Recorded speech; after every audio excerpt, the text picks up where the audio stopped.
Hello viewers, RTA classes में मैं राजन आपका बहुत बहुत स्वागत करता हूं। आज हम एक ऐसे शख्स के बारे में बात करने जा रहे हैं जिनका जन्म दिवस भारत में ही नहीं बल्कि विदेशों में भी मनाया जाता है और जो भारतीय बहुयज्ञ, विधिवेत्ता, अर्थशास्त्री, राजनीतिज्ञ, समाज सुधारक, दलितों के मसीहा, श्रमिक, किसान और महिलाओं के अधिकारों के समर्थक माने जाते हैं। तो हम बात कर रहे हैं बाबा साहब डॉक्टर भीमराव अंबेडकर का।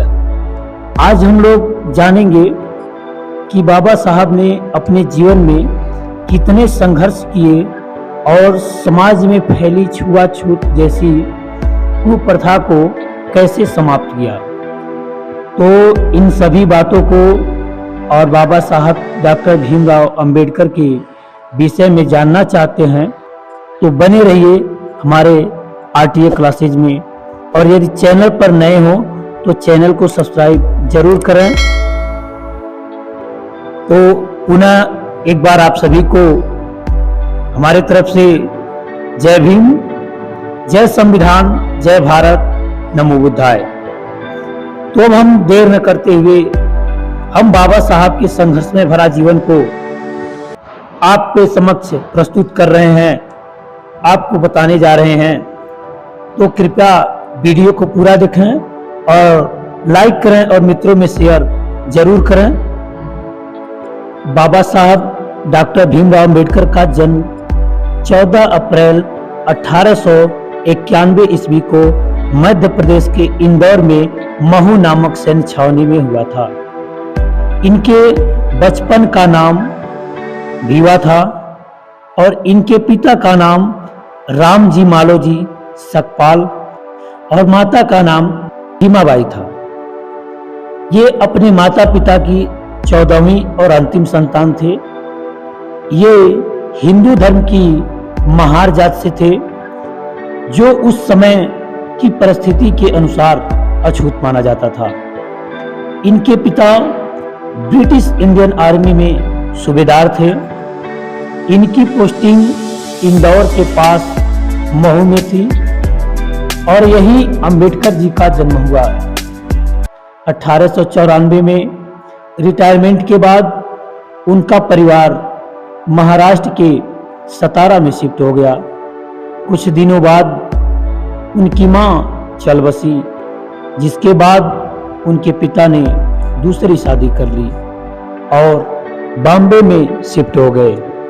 1906 ईस्वी में 15 साल की उम्र में अंबेडकर जी का विवाह 9 साल की रमाबाई से हो गया। ये पढ़ना चाहते थे, अपने माता पिता से बहुत रिक्वेस्ट करते थे, लेकिन दलित समाज में जन्म होने के कारण कोई इनको पढ़ने की सुविधा नहीं थी। पिता ने किसी तरह सतारा की गवर्नमेंट हाई स्कूल में एडमिशन करवा दिया। विद्यालय पढ़ाई में सक्षम होने के बावजूद भी भीमराव को छुआछूत के कारण अनेक प्रकार की कठिनाइयों का सामना करना पड़ा। इस भेदभाव व निरादर का शिकार अंबेडकर जी को स्कूल में भी होना पड़ा। जहां वे पढ़ा करते थे उनकी कास्ट के बच्चों को क्लास के अंदर तक बैठने नहीं दिया जाता था। यहाँ तक कि टीचर उन पर ध्यान नहीं देते थे। स्कूल में उनको पानी तक छूने नहीं दिया जाता था। स्कूल का चपरासी उनको ऊपर से डालकर पानी देता था। जिस दिन चपरासी नहीं आता था उस दिन पानी तक नहीं मिलता था। पूरा दिन बीत जाता था पानी बगैर। अछूत जात के कारण अनेक तिरस्कारपूर्ण परिस्थिति का सामना करते हुए इन्होंने धैर्य और वीरता से अपनी प्रारंभिक शिक्षा पूरी की। अंबेडकर जी ने 12वीं कक्षा 1908 में पास किए। 12वीं की पढ़ाई पूर्ण करने के बाद अंबेडकर जी को आगे की पढ़ाई के लिए बॉम्बे के एल्फिंस्टन कॉलेज जाने का मौका मिला। पढ़ाई में वे बहुत अच्छे व तेज दिमाग के थे। उन्होंने सारे एग्जाम अच्छे से पास किए, इसलिए उन्हें बड़ौदा के गायकवाड़ के राजा सयाजी से 25 रुपए की स्कॉलरशिप हर महीने मिलने लगी। इसके सहयोग से उन्होंने राजनीति विज्ञान व अर्थशास्त्र से 1912 में ग्रेजुएशन पूरा किया। उन्होंने अपने स्कॉलरशिप के पैसे को आगे की पढ़ाई में लगाने की सोची और आगे की पढ़ाई के लिए अमेरिका चले गए।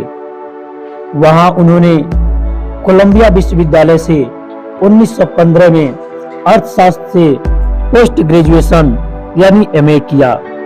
इसी दौरान उन्होंने अपशोध प्राचीन भारत का वाणिज्य भी लिखा।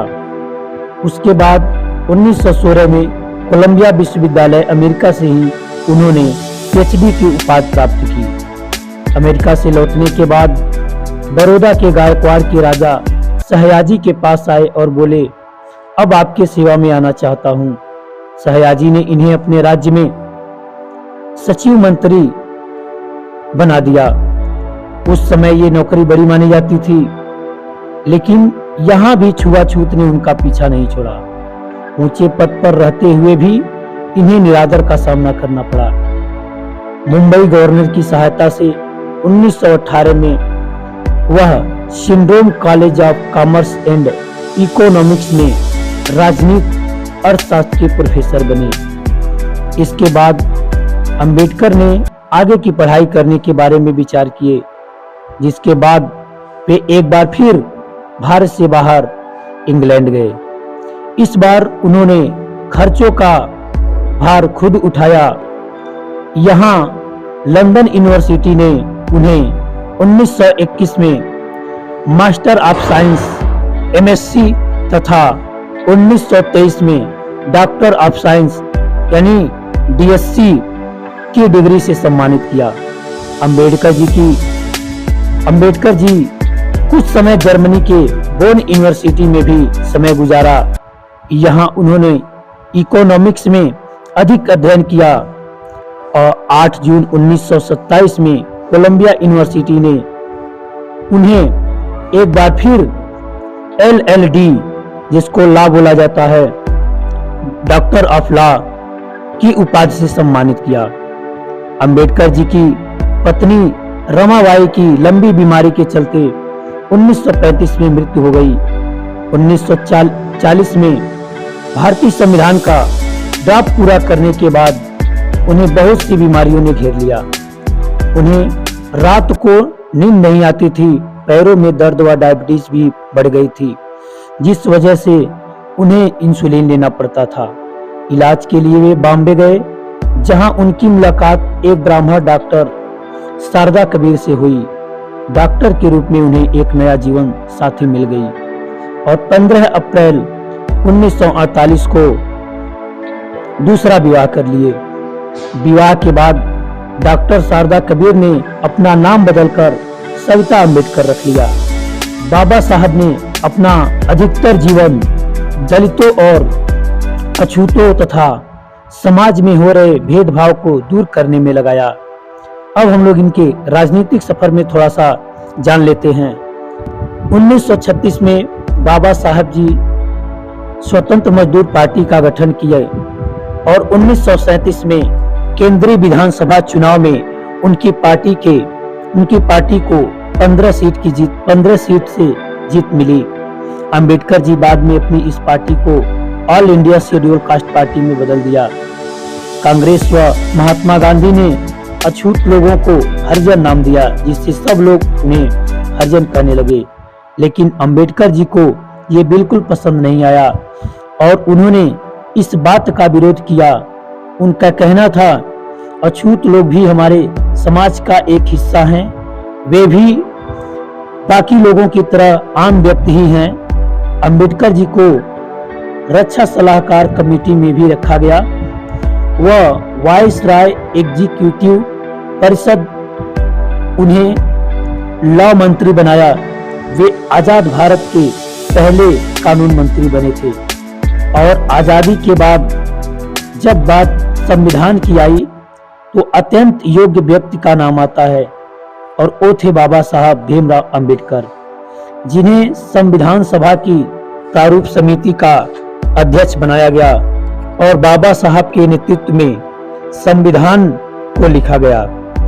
इसलिए इन्हें भारतीय संविधान का जनक कहा जाता है। बाबा साहब ने देश के भिन्न भिन्न जातियों को जोड़ने के लिए एक पुलिया का काम किए और वो सबके समान अधिकार की बात पर जोर देते थे।